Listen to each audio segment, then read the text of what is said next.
Today, I have a special treat for you.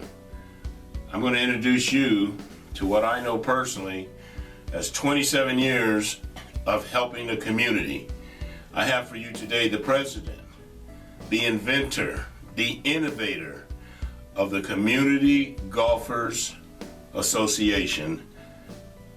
I have Mr. O'Neal Larkin. You talk about a treat.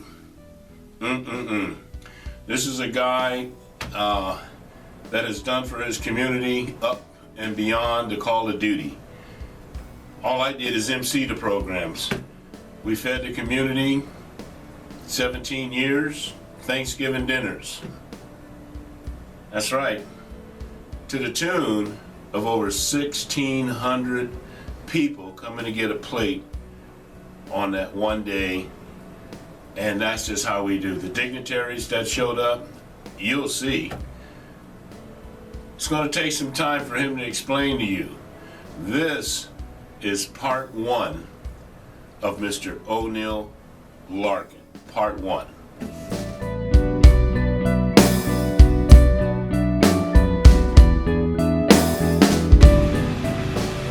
Good afternoon, golf fans. It is B-Man. That's right, bmangolftti, sitting out on the patio with a legend. I have the privilege this morning to introduce to you one of our favorite, most important guys. I'm going to cut that and I'll redo it. One of our most favorite sons. I've known this man almost 30 years. He has introduced me to a lot of organizations that he heads. It'll be listing like Tiger Woods wins. He is that bad of a character. He is just a man of the mantra. Let me introduce you to Mr. O'Neal Larkin. O'Neal, good morning. How are you? I'm fine, Mike, and good morning to you. Thank you so much for sitting down with us. It's important that these golfers learn from people like such as yourself that get a different perspective of what's been happening, let's say, to the black golfers in the community and how they have advanced to now. And a lot of that has to do with your input. Can you tell us, first of all, how old was O'Neal Larkin Jr. when he first started playing golf? Well, I don't really know the direct age, but it had to be around 14 or 15 years old. You know, my dad worked at a golf course called Clearwater Country Club, and he used to bring home old clubs, and he used to give them to the guys in the neighborhood, and we just take the dirt roads at that time and start hitting golf balls till I just really fell in love with the challenge of seeing how far I could hit it. And that's where it really, really started, you know. And as time went on, you know, in high school, we started playing 2 holes, hitting them goal pole length out in the field. And we would dig a hole right there in the center of the goal pole, and from one goal post to the other, you know, money was tough then, so penny a hole was a great round for us. But I was fortunate enough, I don't know why, I used to collect the majority of the pennies. So I guess that was a part of my growth and really enjoying golf. But at the time, I had no idea that my game would become as good as it has at one time. And talking about as good as your game was, O'Neal Larkin was pretty much a scratch golfer if he was a 2. He would just take the money off of people that challenge him, especially those were the most funniest times to me, when people challenge you and you just quietly just did your assassin business on the golf course. Can you tell us a couple of times that tickled you when somebody challenged you?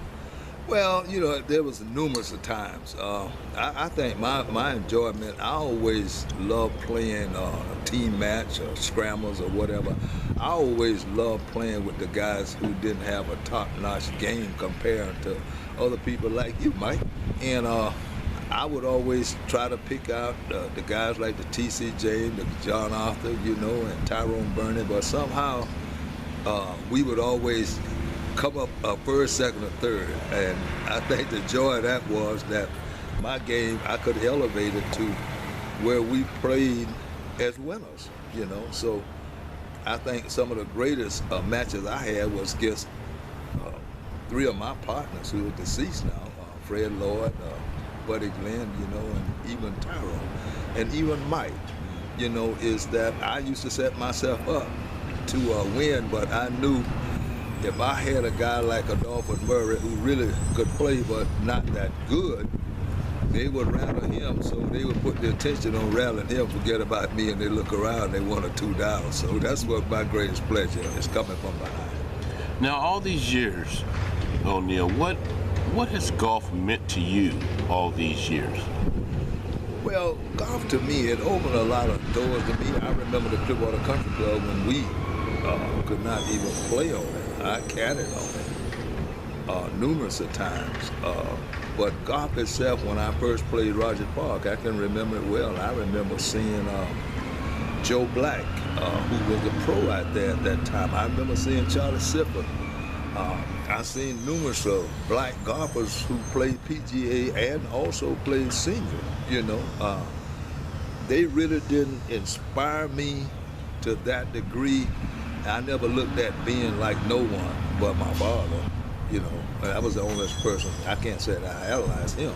I just wanted to be my dad in a respectable way, the way he respected people and people respected him. So the golf thing was, I learned early that in order to achieve respect, you had to respect your peers around you in golf or any sport. And that's what I think what I'm most satisfied with. Can you tell me? I want to know. But it's good for the people that watch the program. But I seriously want to know.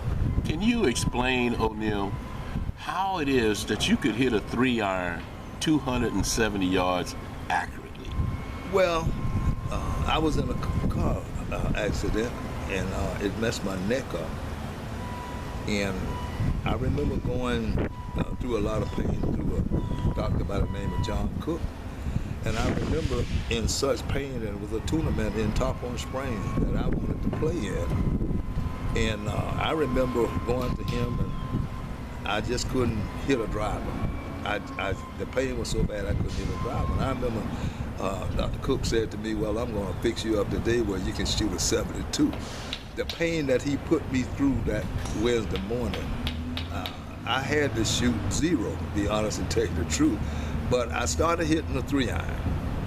And it didn't take me long to realize that I can hit it as farther than most guys was hitting driver. So I put my driver in the bag, and I don't think I ever hit it maybe 3 or 4 times in competitive golf, but I could fly most of my peers with that 3-iron. Good Lord, and you did it every time. It just blew my mind watching the ball come off the face of your club. If you had to give a tip to a beginner or intermediate type of golfer, O'Neal, what tip would you give that golfer?